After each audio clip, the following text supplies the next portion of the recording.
Just a few seconds ago, our sister was singing, thank you, and playing Danabelle Hall's song, Ordinary People. And I woke up with that on my mind and my heart this morning, and you played that. So are you all familiar with that song? Danabelle Hall, African-American gospel composer and singers. I'm trying to remember, just ordinary people. God chooses ordinary people. He chooses people just like you and me who are willing to do as He commands. He chooses people who will give them all, no matter how small that all may seem to you, because little becomes much when you place it in the Master's hands. Thank you. Thank you. Well, hi. It's been a great spiritual blessing for me to get to spend time with you. And I thank you for that. And Reverend M. and Bishop Hisu, for Jill, who has done, I tell folks when I have received instructions, but in all my many years in traveling, I have never received such a complete packet of information and the acts of caring that Jill has extended and people from your conference had. I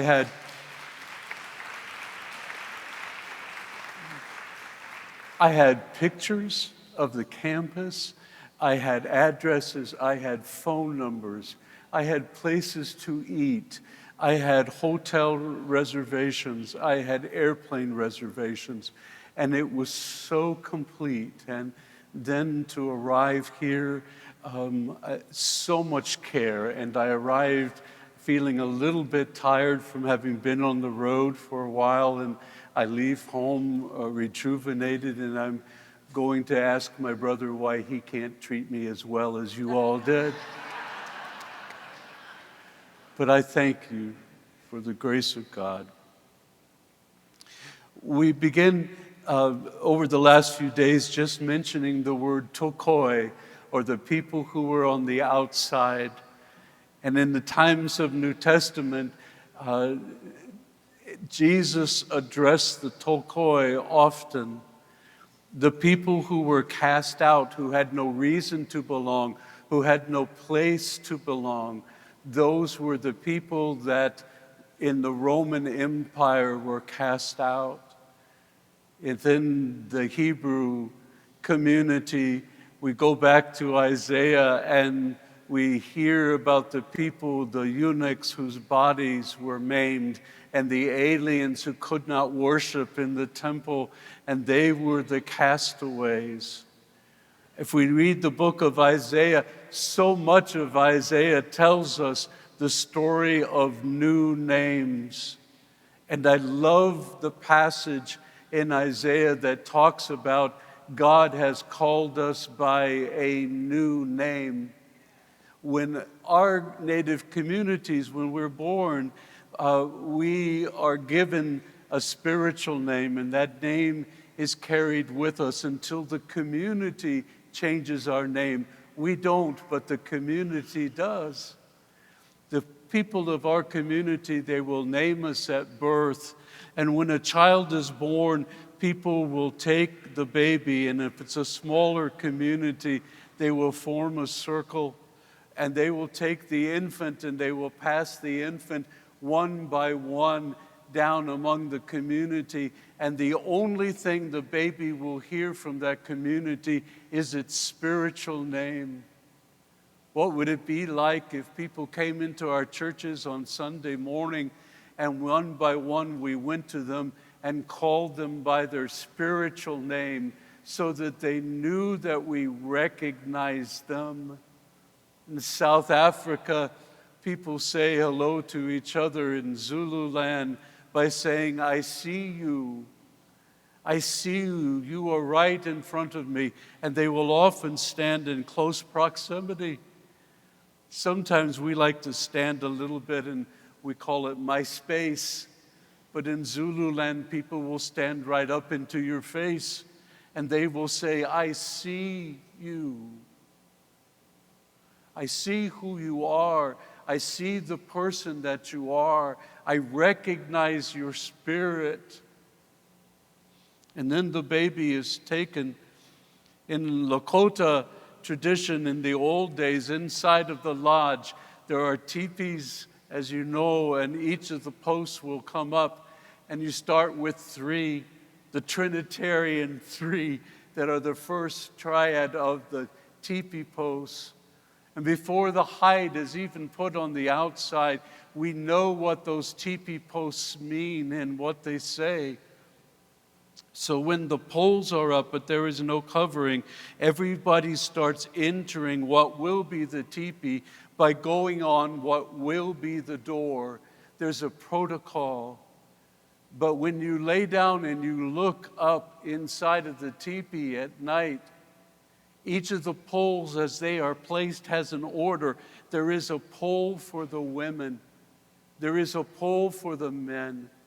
There is a pole for the animals and a pole for the plants.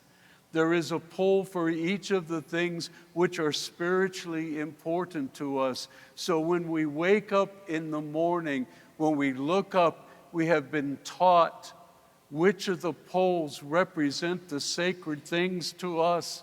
And we go to bed at night and we look at the poles again and we remember what is sacred to us. We go to sleep and we rise up in the morning surrounded by things that are to us spiritually significant. In the far north, where houses were built out of whale bones, it seems strange to us, but people in the north, as I have told you, simply cannot live without sea mammal fat. And the bowhead whales that we hunt, only those that we need. No one ever hunts unless they are hungry. A child will pick its first basket of berries, and the child will be taught to give the berries away. So a little toddler will come up to you with a basket full of berries. It is the first thing that they have done, a major accomplishment, and they are giving that basket of berries away. And then in our communities, when you are hunting, there are songs that you sing. You set yourself away for a pure act. I know you've seen it perhaps in movies where in the far north, people will be on a walrus hide. We call it the blanket toss today. And they stand in the middle, and the men of the community will toss them higher and higher up into the air. It is not so that they can look for the whale. It is that so the whale can see them. It is not so that they can find the whale to hunt it, but so that the whale can see them, because without the whale and the acknowledgement of that relationship, thousands of years of culture has depended on the thankfulness of human beings with the animals that they live with and from. And the deep refrigerators in the Arctic, where you go inside the permafrost, which is sadly melting, but you go and take a ladder down into the frozen earth, and down inside are these large community freezers, which are just frozen earth. And there the community keeps their food and they share it out of. In those communities, when a whale is harvested or a seal is brought back, the elders are fed first. Those who are most vulnerable are given food. But there in the bottom, in a sometimes grotesque pattern for us in non-native cultures, there is a row of eyes on the side of the great freezer. And the row of eyes are from bowhead whales, sometimes stretching back hundreds of years.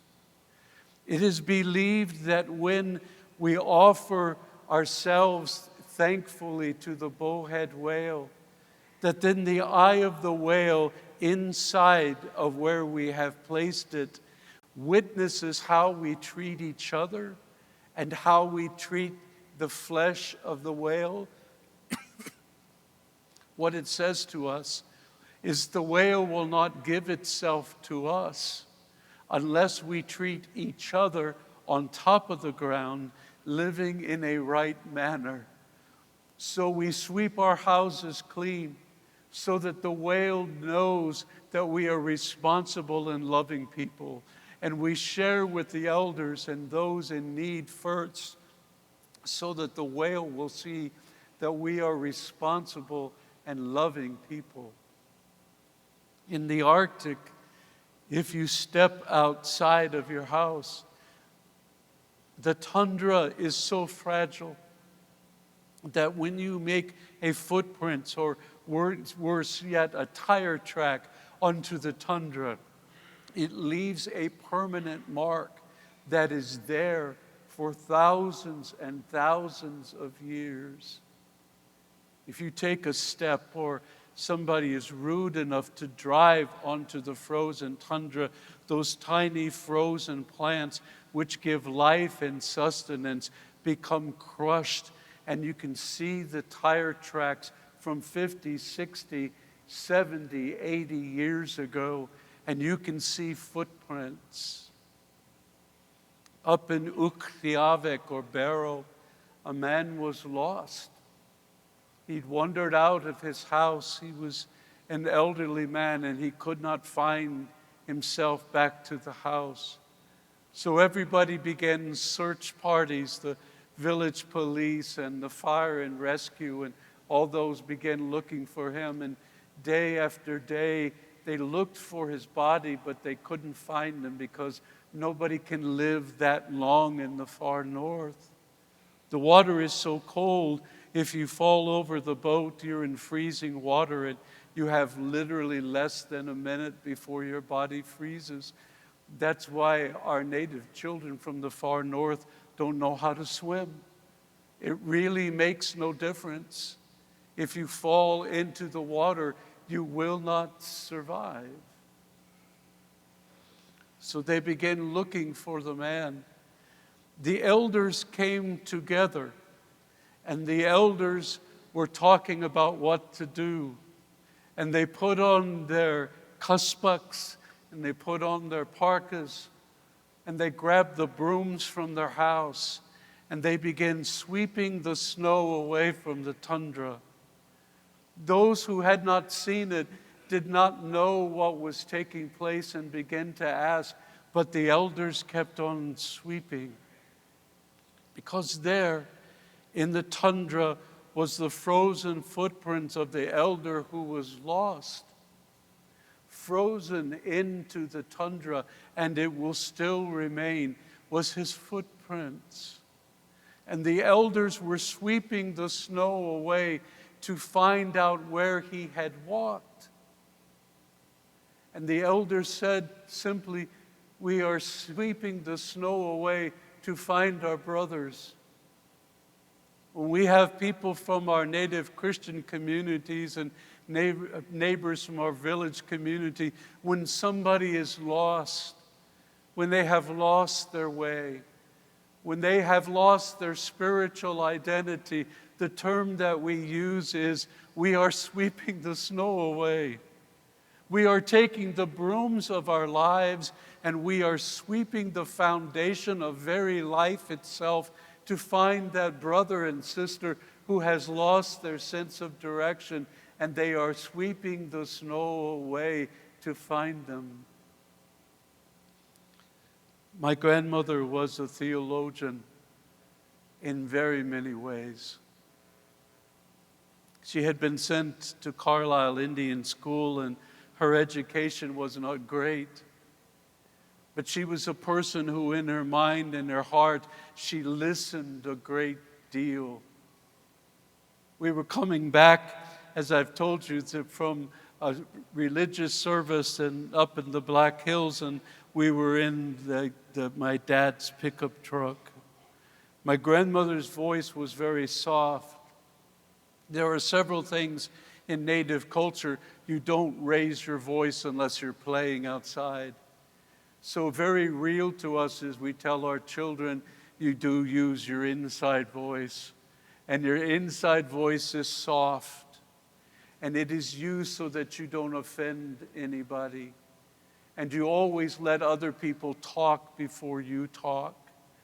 Sometimes when we have church meetings, people will say we have Native people, but they never showed up. And then they realize that the people they are asking to come in don't have money for gas. They can't attend meetings. Or sometimes they'll come to church meetings and people will say, just use your credit card and make arrangements at the hotel. But most of our people don't have credit cards. They don't have the ability to make arrangements at the hotel. We are taught that from the time that we are little to listen and to show respect. And once an elder has spoken, no one speaks, because the words of the elder are considered so valuable and sacred that what we usually say is, let's take a 5-minute tea break, and then when we come back, we can disagree, but not just yet, because an elder has spoken. Those are the polite ways to live. My grandmother, coming back in her very, very soft voice, she called me two buffaloes, which is part of my native name. I won't tell it all to you. But my grandmother would often call me two buffaloes. And then as I got taller and bigger and wider, my grandmother would say, two buffaloes, you need to let one of them out of your pants. Too many are too big. I was at General Conference a while back, and they had asked us to wear our native clothes, and they were very hot, but my deerskin leggings and my wool robe, and half the time all the native people were passing out because of the heat. My brother calls it putting on your roadkill, because there's foxes, there's fur, there's shells, there's beadwork. It was hot. My grandmother had made these pants for me, and so they kept stretching with age. And no joke, in the middle of General Conference while we were serving communion, my pants began to give, and I can feel the lacing along the legs giving out. Fortunately, it gave out at the waist and the hips, and it didn't give out at the ankles. So I was able to somehow tie them up around my waist, and with them dragging around my ankles, get back to my hotel room. My grandmother said to me in her soft, gentle voice, two buffs, remember what the pastor said. Forget that. I don't know how many times I've heard that in my life. Remember what the pastor said. Forget that. The pastor had preached a sermon on hell, and the pastor had preached a sermon on sin. I was wearing a letterman's jacket at the time. We all bowed our head and closed our eyes. We were listening, and he gave an invitation, which is very often done in the churches in the Black Hills. And he said, bow your head and close your eyes, and with no one looking around, we want to pause. This is an invitation. And then he said out of the clear blue, young man in the back row, wearing the letterman's jacket, you're invited to come. And I went out the back door and waited in the truck.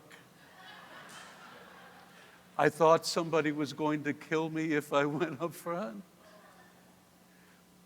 My grandmother listened to the sermon about all the things that were sin and all the things that you did and you didn't do and all the things that made you a sinner. And in her native way of theology, and you'll excuse the simplicity, but also the accuracy of it, she said to us, we are created as human beings. We are part of the creation of God. We are part of the creation of God. We are human beings. Every native name for every tribe, for Cherokee and Shawnee and Lakota and Tlingit and Inuit and Yupik, all of those original names, if you translate them, they mean human being. They mean first people. They mean human beings, or the original human beings.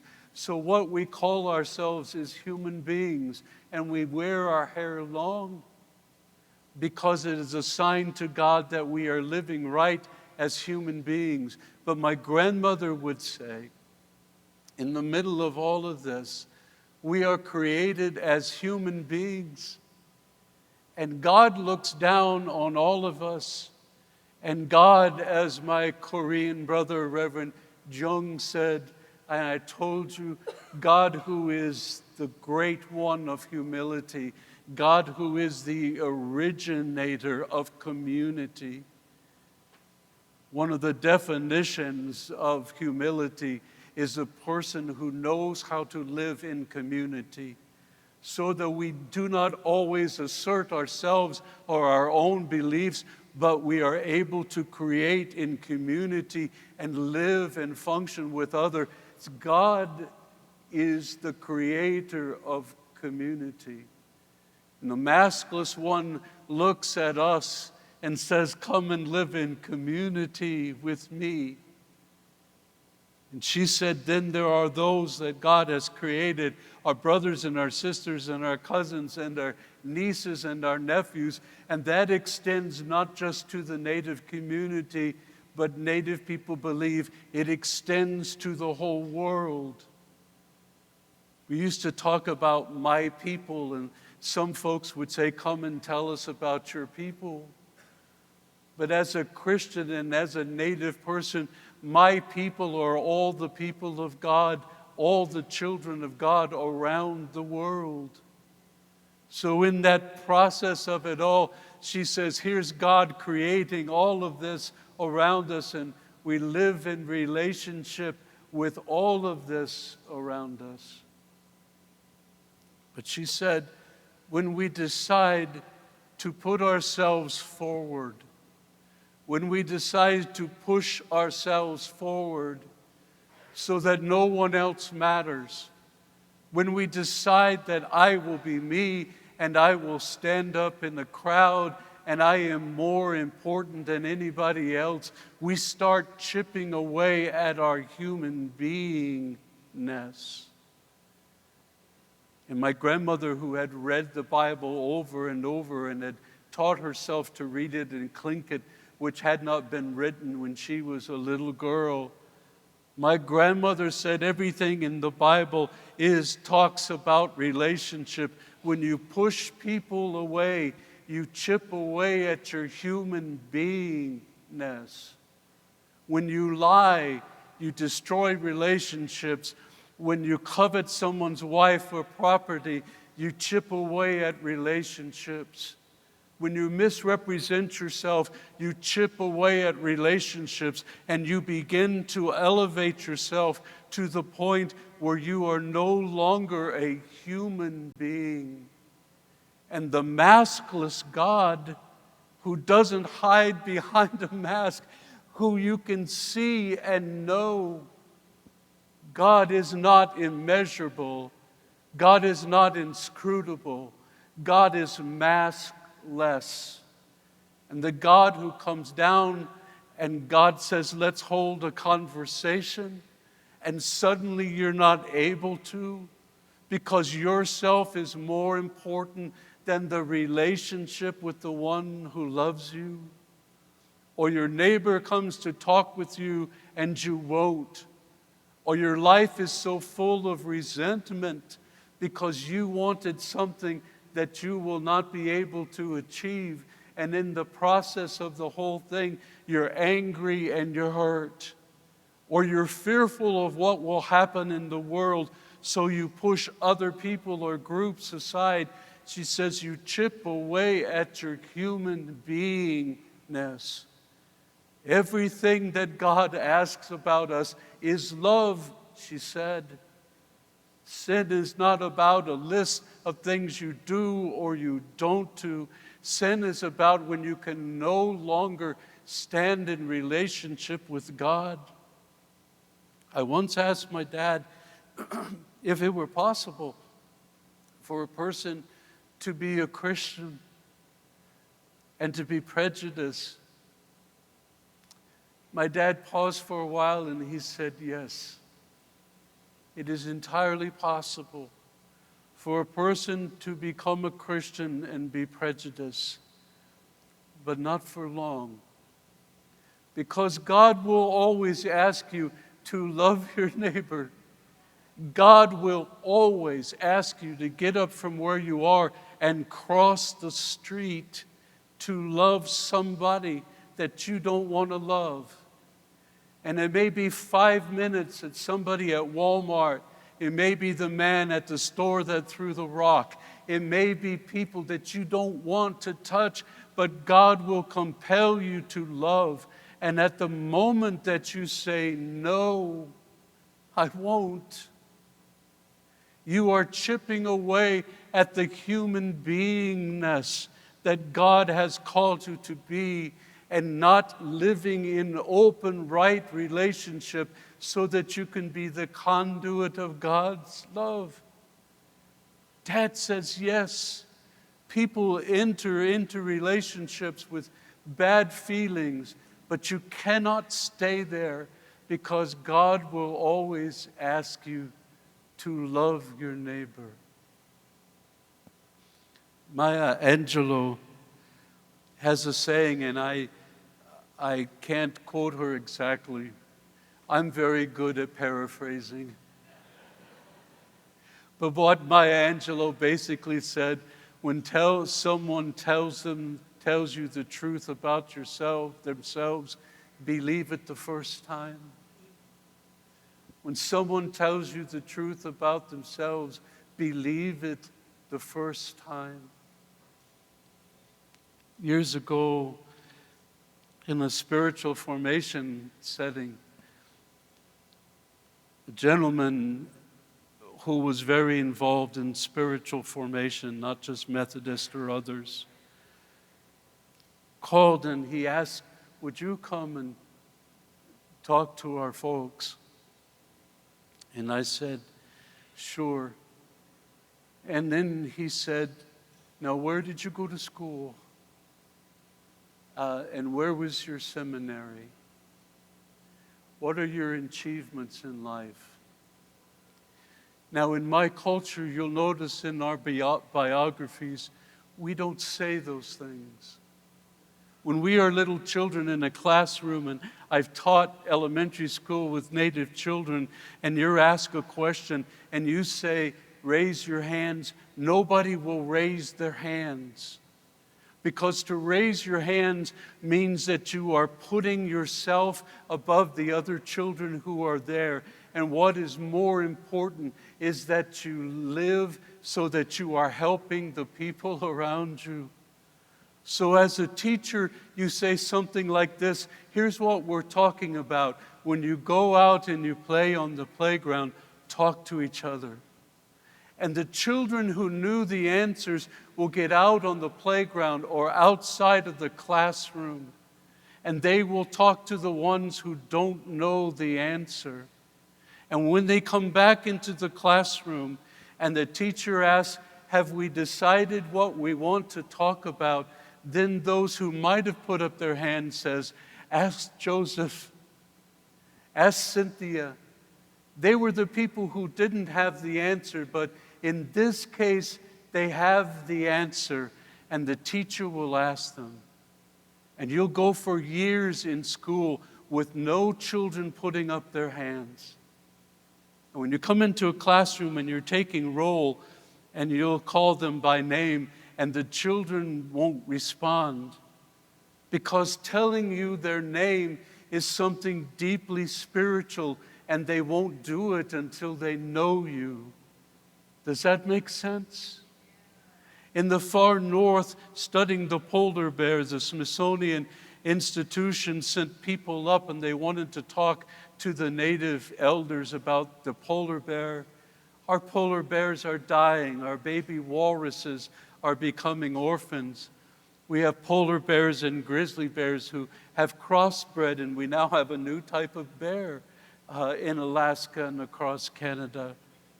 They went up, and as usual the case, the older woman came up and she introduced herself, and she said her name meant driftwood floating on the water. And the man from the Smithsonian Institution said, "Why is that important?" And she said, "We have no trees. We build our houses out of driftwood." So when my parents heard that there was going to have a baby, they saw a piece of driftwood and they knew that they could add onto their house.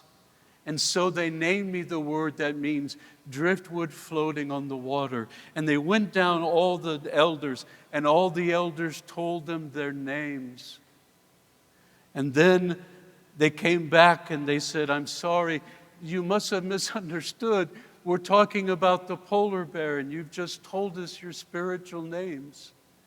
They came back the next day, and the elders did the same. And on the third day, the people from the Smithsonian Institution said, "I'm sorry, we're going back. We've spent a lot of time and money to have been here with you, but we have learned nothing about the polar bear."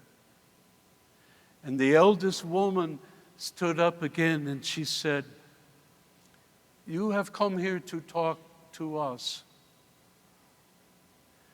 We have told you our spiritual names so that you will know us. We have each told you the most important secret about ourselves. We have told you who we are spiritually. We did not mean to mislead you, but we have shared with you the most secret, important knowledge of our lives." And the man said to her, "What about the polar bear?" And she paused and she looked at him and said, "Why don't we go ask the polar bear his spiritual name?" And the elders left. In our native circles, we use the term winkte. Winkte means two-spirited person. They are the people now that we call LGBTQ. Winkte within our communities. When we came to General Conference, our native people were often puzzled because it was like the church had discovered people we knew existed all along, but the church did not. And in our communities, people who are winkte are special people. From the time that they are aware of themselves, we treat them with honor and respect because God shows us through them that life is not always the same and that there are lessons to be learned from the sacredness of each other. And those people are treasured and part of our community. They are never on the outside, nor have they been in the history of our people. And when we introduce people within our communities, we call them by name and say they are the winkte, they are the teachers of our people, to teach us that the world can be different. It isn't the way that we live and act, but they are sacred beings sent to us. And folks, the reality of that testimony is that in our communities, winktes never felt shame. Winkte people never felt as if they were on the outside. And they grew up and grow up in our communities feeling that they are sacred people because they have sacred name and the way that we treat each other. I had just come back with Marie-Therese Archambault. We had been teaching at the Pontifical Biblical Institute. That's hard to say. Pontifical Biblical Institute in the Vatican in Rome. Sister Marie Therese's Rosebud Sue. When the gentleman who invited me to go where he was, he said, "Put your phone on speakerphone so that you can hear me." So I did, and Sister Marie was sitting next to me. "Where did you go to college? What did you do? What are your accomplishments in life?" In our situation, I know you. I would know what you achieved. In our situation, Sister M, within a tribal community, would not stand up and talk about all of her accomplishments or where she had been or what she had done, because we do not put ourselves above other people. Does that make sense? We do not say, "I am better because I have achieved." We think that we are able to go to college and university and seminary because the whole community has made that possible for us to achieve. I am because somebody swept the snow away. I can recite scripture because people in my community taught it to me. Anything that I have done, others have walked in front of me and made it possible for me to take those steps. We do not say those things. But what we do, if Sister M, and she'll excuse me, but she's on the front row and I can use her for illustrations. If Sister M were Lakota, and one day we'll adopt her, if she were Lakota, I would know. She would say nothing about herself, but then when it came time for me to speak, I'd say, "I would like to tell you about our Sister M, who feeds and nourishes and takes care of, who is a scholar in her own right, who in her life has pastored a Native American church that nobody else would want and changed it around, who teaches spiritual formation, who's traveled around the world spreading the good news of the gospel of Jesus Christ." And you would understand from the standpoint of community what we know, but the things that we would first say to you is, "She loves you. She's friendly. She reaches out. She's a person who embraces the world in the name of Jesus Christ," but she would not say it. So Sister Teresa and I were sitting, and he said, "I'd like to talk to you a little bit about, do you understand what we're saying?" So I said, "Yes, I think I understand." And he said, "I want to tell you, I came from South Dakota and lived in Tucson at the time." He said, "I'm prejudiced. I've never really gotten over it. It's getting better. But I have a hard time understanding Native people. So I want to make sure that you are appropriate for what we are doing." Maya Angelou's words came back into my head. When somebody tells you the first time who they are, listen. I am not afraid of prejudice, as most of you are not. We walk through the world, we live in it, we deal with it, we touch it, we eliminate it in our own lives. And then he proceeded to tell me his accomplishments. Sister Marie took a deep breath and she brought it back. And she kept whispering to me, "Ray, say goodbye. Say goodbye." His words to me was, "Have you ever read I and Thou by Martin Buber?" I love Buber. I love Martin Buber. Have you ever read I and Thou? And as our Wesleyan holiness brothers and sisters might have said about the middle of the last century, carnality entered my heart. And I was sitting on the phone. And I said, "Can you tell me the title once more?" And he said, it's I and Thou. You might want to read it. I am ashamed of what I did. But I said, "Oh, brother, I'm sorry, you confused me. I know it as Ich and Du. I read it in the original German years ago."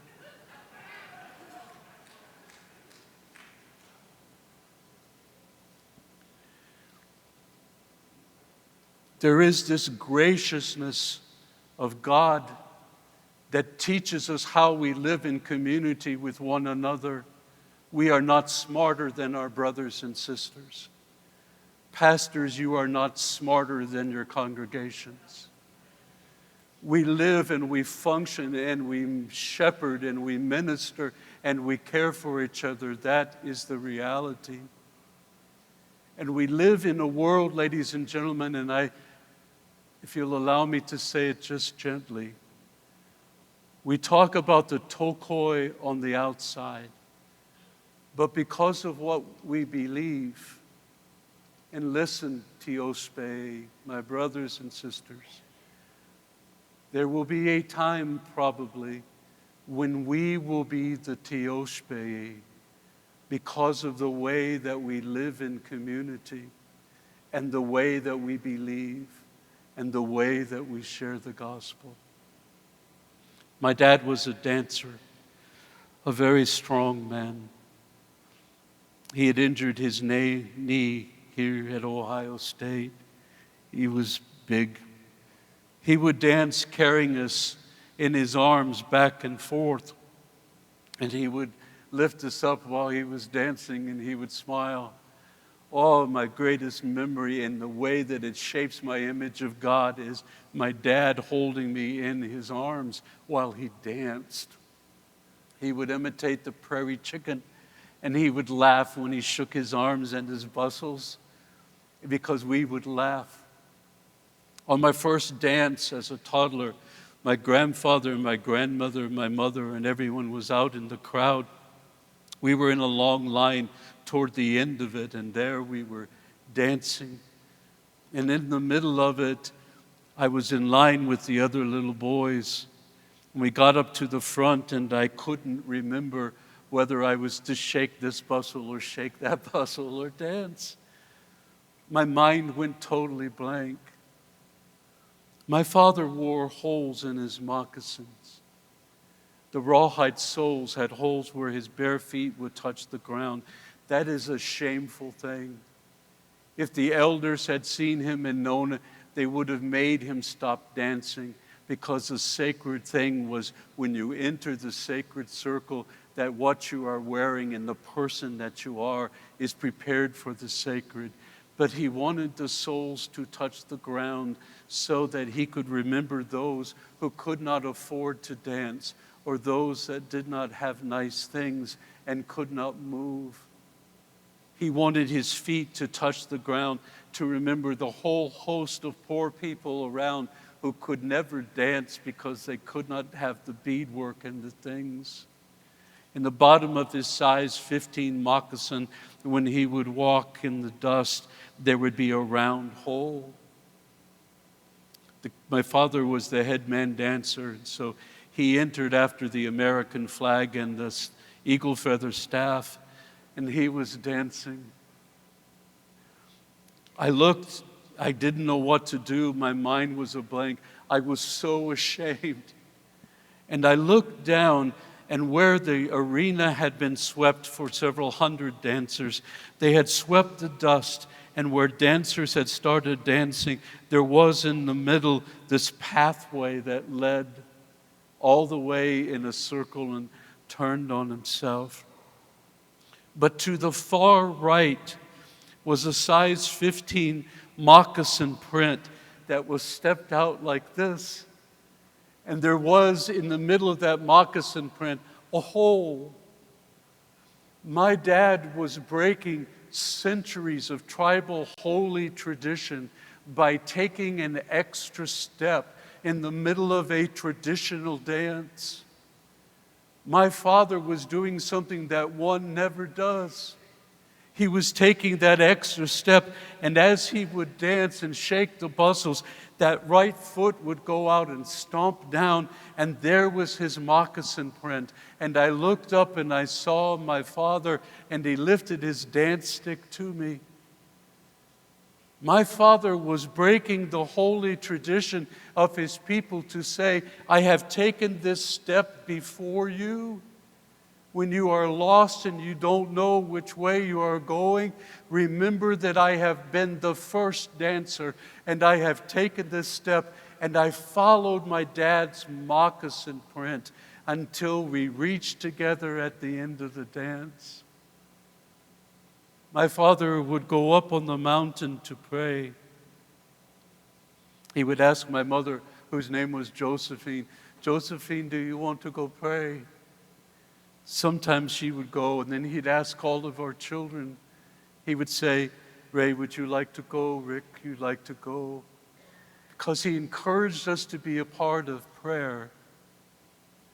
That night I went up and I sat in that wonderful pickup truck, and my dad took a Pendleton blanket. A Pendleton blanket is what we give away on.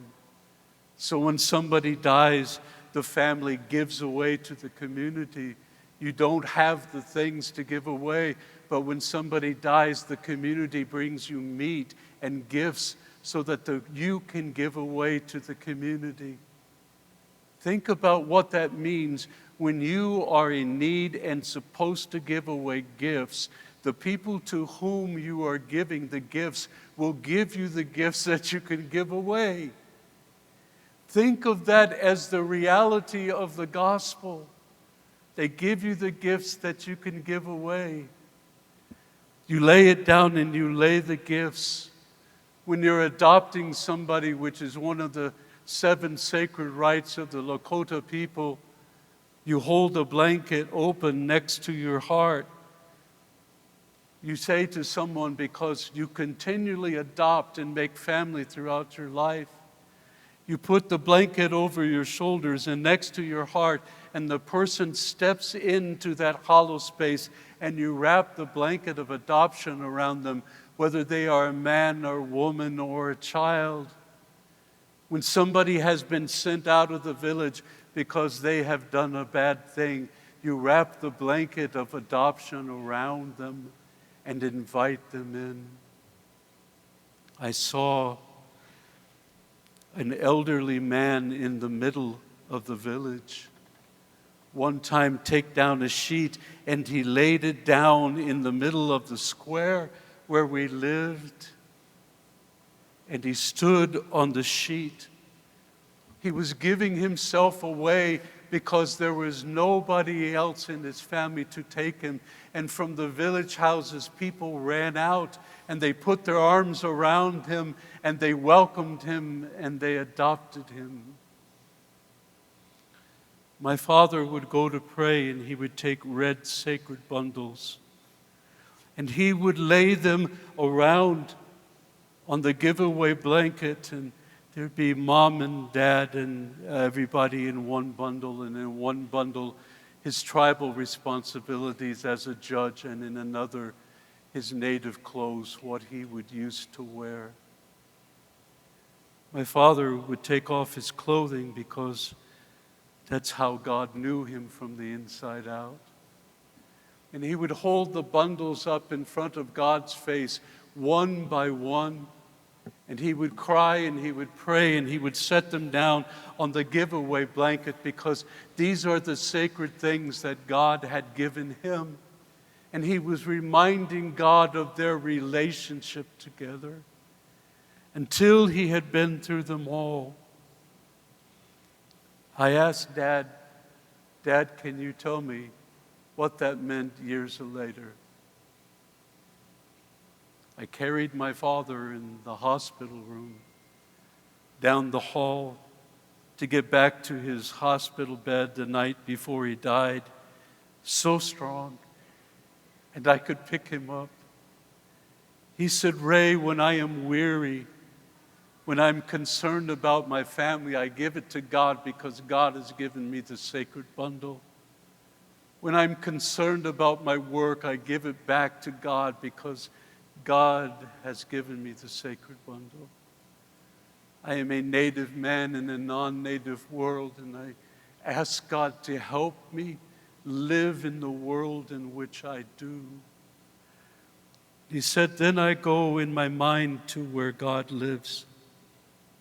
And I take all the sacred bundles and I lay them down at God's door. And I go inside where God lives. And I don't imagine what God looks like, but I pull myself in my mind up on the lap of God. And I rest in the lap of God as a child. God who sees me and knows me and loves me. And I just rest. And when I have rested enough, not for tomorrow, not for next month, not for next year, but just this day, I get up from the lap of God and I go to the door and I shoulder the red bundles.